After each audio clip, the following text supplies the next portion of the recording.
makhluk hidup. Pertama, terpresentasikan dari naik. Klasifikasi makhluk hidup banyak benda yang ada di lingkungan sekitar. Benda-benda di sekitar kita terbagi menjadi dua jenis, yaitu benda mati dan benda hidup. Benda hidup terdiri dari makhluk hidup seperti manusia, hewan, dan hewan. Ciri-ciri benda mati antara lain bernafas, bergerak, berproduksi, memerlukan makanan dan minuman, mengeluarkan zat sisa, mampu beradaptasi, serta melakukan metabolisme.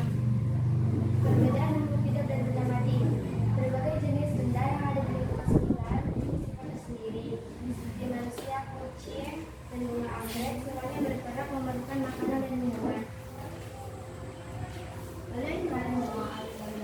Karena mereka adalah makhluk hidup, dan sedangkan mobil tidak bisa bergerak kalau tidak diberi bahan bakar. Ciri-ciri makhluk hidup dapat kita ketahui melewati cara bernafasnya berbeda-beda.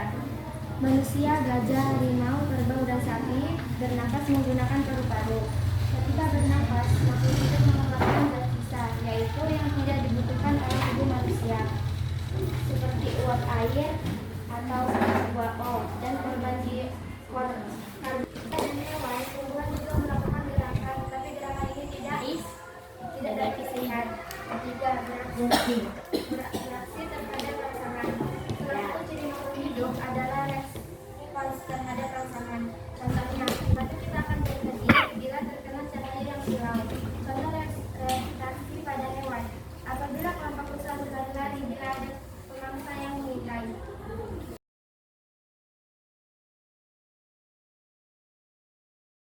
4. Tumbuh dan berkembang. Tumbuh merupakan perubahan ukuran tubuh akibat bertambahnya sel dan volume tubuh. Misalnya dari tubuh yang bertambah tinggi dan tidak bisa lagi menjadi pendek. Berkembang biak atau reproduksi. Berkembang biak adalah kemampuan makhluk hidup untuk memperoleh keturunan. Perkembangan makhluk hidup ada dua cara, yaitu secara seksual atau generatif dan secara ekseksual atau vegetatif. 6. Memerlukan makanan dan minuman. Setiap makhluk hidup memerlukan makanan dan minuman untuk keperluan hidup, untuk berkembang biak dan mengganti sel-sel yang rusak. Untuk mendapatkan makanan, makhluk hidup terbagi menjadi dua macam, yaitu autotrof dan heterotrof. Makhluk hidup autotrof adalah yang menghasilkan makanan sendiri, dan heterotrof tidak bisa membuat makanannya sendiri. 7. Mengeluarkan zat sisa. Setiap makhluk hidup mengeluarkan zat sisa, bisa disebut ekskresi. Jadi jika dikeluarkan dapat mengganggu sistem kerja tubuh. 8. Adaptasi. Adaptasi adalah kemampuan makhluk hidup untuk menyesuaikan diri dengan lingkungan habitatnya. Ada 3 jenis adaptasi, yaitu adaptasi morfologi, fisiologi, dan tingkah laku. Adaptasi morfologi merupakan kemampuan menyesuaikan diri dengan bagian tubuh hidupnya. B. Adaptasi fisiologi merupakan kemampuan terhadap perbedaan fungsi bagian tubuh karena lingkungan. Misalnya pada kulit manusia, di daerah tropis yang cenderung lebih berminyak. Ciri adaptasi tingkah laku terhadap lingkungan antara lain ikan pari torpeda akan mengeluarkan listrik untuk melindungi diri dari pemangsa. 9. Tersusun dari sel. Setiap makhluk hidup tersusun atas sel. Contohnya organisme yang termasuk uniseluler adalah parazit. 10. Mengambil dan menggunakan energi. Makhluk hidup dapat menghasilkan energi melalui proses metabolisme. Metabolisme pada manusia dan hewan terjadi melalui proses pencernaan makanan yang menghasilkan energi. Metabolisme pada tumbuhan terjadi melalui fotosintesis. Klasifikasi makhluk hidup yang ada di dunia sangat beraneka ragam jenisnya. Dalam jenis makhluk hidup memiliki ciri-ciri yang sifat tersendiri. Untuk mempermudah dalam mengenali makhluk hidup yang beraneka ragam, maka perlu dilakukan pengelompokan makhluk hidup. Pengelompokan makhluk hidup menjadi golongan-golongan disebut dengan klasifikasi. Ilmu yang mempelajari klasifikasi makhluk hidup disebut taksonomi. 1. Tujuan klasifikasi. Tujuan klasifikasi yang dilakukan oleh para ahli biologi sebagai berikut. A. Memudahkan dalam mempelajari dan mengenali makhluk hidup. B. Mengelompokkan makhluk hidup berdasarkan ciri-cirinya. C. Mendeskripsikan ciri-ciri makhluk hidup dan membedakan antar jenis. D. Mengetahui tingkat evolusi makhluk hidup atas dasar kekerabatan. E. Mengetahui hubungan kekerabatan antar makhluk hidup. Sistem klasifikasi makhluk hidup memiliki manfaat sebagai berikut. A. Memudahkan dalam mempelajari makhluk hidup yang sangat beraneka ragam. B. Mengetahui ciri-ciri makhluk hidup. C. Mengetahui hubungan kekerabatan antara makhluk hidup yang satu dengan yang lain. 2. Uji klasifikasi. Uji klasifikasi digunakan oleh para ilmuwan agar untuk memudahkan dalam mengelompokkan makhluk hidup. Uji klasifikasi yang digunakan untuk mengelompokkan makhluk hidup harus jelas, sederhana, dan mudah digunakan. Berikut beberapa alasan ilmuwan menggunakan uji klasifikasi dalam pengelompokan makhluk hidup. A. Siapa duluan?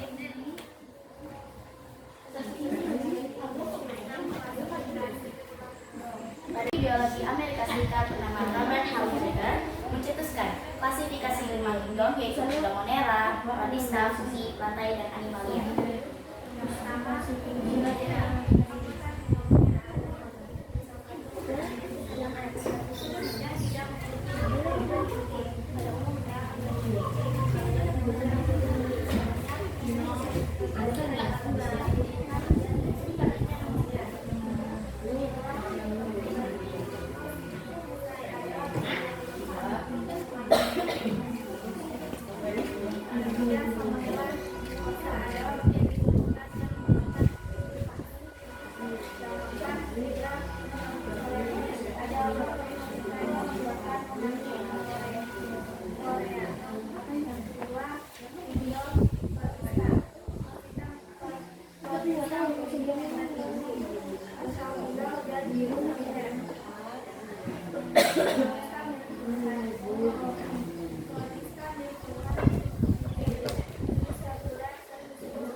Yang keempat, kingdom Plantae. Kingdom Plantae itu organisme multiseluler dari eukaryotik.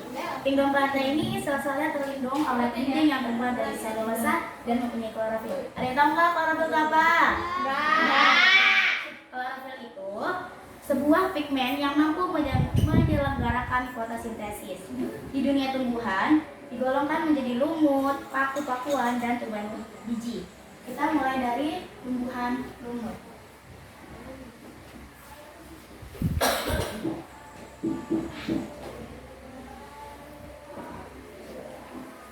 Tumbuhan lumut memiliki ciri-ciri, yaitu belum memiliki berkas pembuluh, belum memiliki akar, batang, dan daun sejati. Tubuhnya memiliki ukuran 0,5 cm sampai 15 cm. hidup di tempat yang lembab atau basah. Metagenesis tumbuhan lumut. Siklus hidup lumut dimulai ketika spora berkecambah menjadi protonema. Protonema akan tumbuh menjadi tumbuhan lumut. Tumbuhan lumut dewasa akan menghasilkan sel kelamin, yaitu Antheridium dan Archegonium. Hasil pembuatan antara ovum dan sperma disebut zigot. Zigot akan tumbuh menjadi sporogonium. Sporogonium akan menghasilkan sporonium dewasa. Tumbuhan lumut berdasarkan bentuk tumbuhnya dibedakan menjadi 3 kelas, yakni lumut daun. Semua lumut daun mempunyai batang dan daun semu yang dari tegak. Contohnya lumut gambut. Yang kedua lumut hati. Lumut hati berkecambang pada bebatuan dan tanah. Contohnya chlorella. Yang ketiga lumut tanduk. Lumut tanduk memiliki struktur tubuh mirip tanduk sehingga dinamakan lumut tanduk. Contohnya Anthoceros sp. Yang kedua tumbuhan paku.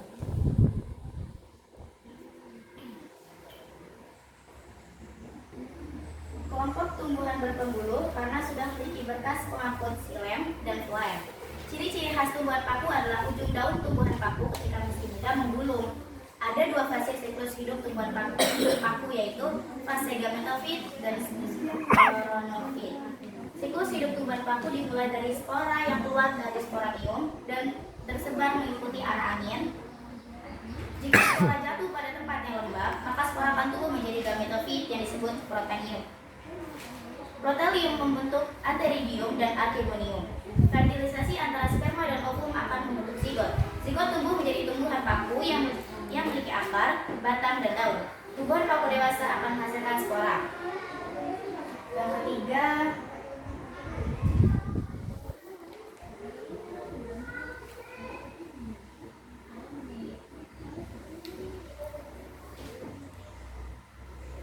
ketiga, tumbuhan biji. Tumbuhan biji dibagi 2, yaitu biji terbuka, contohnya pohon pinus dan pakis saji. Tumbuhan biji tertutup, rumput padi, jagung, mangga. Tumbuhan biji tertutup, rumput padi dan jagung itu berkeping 1. Kalau mangga, jambu, rambutan itu berkeping 2. Dan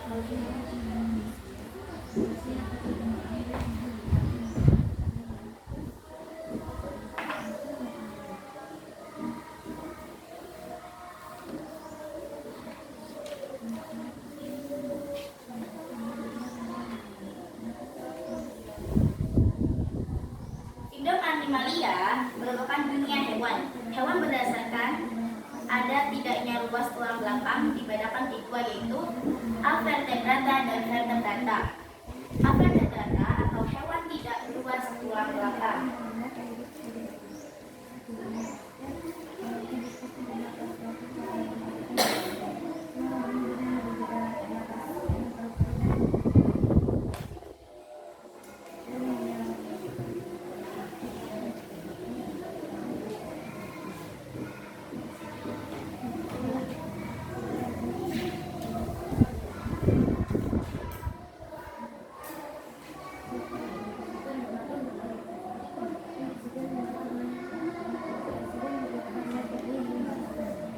Terdiri atas 8 filum, yaitu Porifera, hewan berpori. Porifera adalah hewan yang berpori-pori dengan tubuh seperti spons. Habitatnya di air laut, contohnya terumbu karang. Yang kedua, Coelenterata, hewan berongga. Coelenterata bukan hewan yang memiliki tubuh berongga dengan mulut dikelilingi oleh tentakel yang berfungsi menangkap mangsa. Platyhelminthes, cacing pipih. Platyhelminthes bukan cacing yang berbentuk pipih. Cacing pipih tidak memiliki anus. Cacing pipih hanya memiliki 1 lubang yang berfungsi untuk memasukkan makanan dan mengeluarkan makanan. Yang keempat, Nemathelminthes atau cacing giling. Nemathelminthes memiliki bentuk tubuh bulat, panjang, dan tidak bersegmen. Yang kelima, Annelida, cacing gelap. Annelida bukan cacing memiliki tubuh berluas-luas. Yang keenam, Arthropoda, hewan berbuku-buku. Arthropoda dibedakan atas kepala, dada, dan perut. Arthropoda diklasifikasikan menjadi 4 kelas, yakni Crustacea, udang-udangan, Insecta, serangga, Arachnida, laba-laba, dan Nirapoda, kaki seribu. Yang ketujuh, moluska. Moluska itu hewan yang lunak. Moluska merupakan hewan yang memiliki tubuh lunak dan banyak mengandung lendir. Moluska dibedakan menjadi 5 kelas, yakni cephalopoda, telepoda, scapopoda, amphibia, dan gastropoda.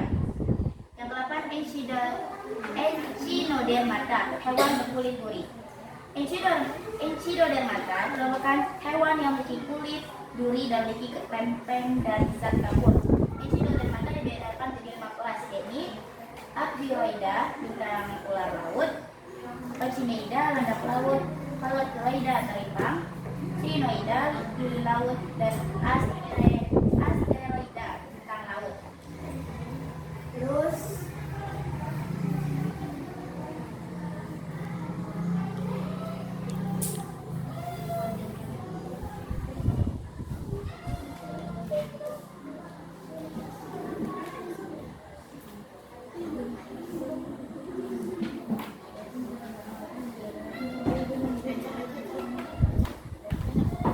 vertebrata atau hewan yang memiliki tulang belakang. Vertebrata dibedakan menjadi 5 kelas, yakni fishes, ikan, amphibia, amfibi, reptilia, reptil, aves, burung, dan mamalia. Fishes itu contohnya ikan lele, ikan gitu. Kalau amphibia itu hewan yang hidup di dua alam, yaitu patung, terus reptilia itu reptil kayak buaya. Kalau aves itu burung, contohnya ayam-ayaman. Kalau mamalia itu hewan yang melahirkan dan menyusui. Kambing, kambing, kucing, sapi lah. Eca.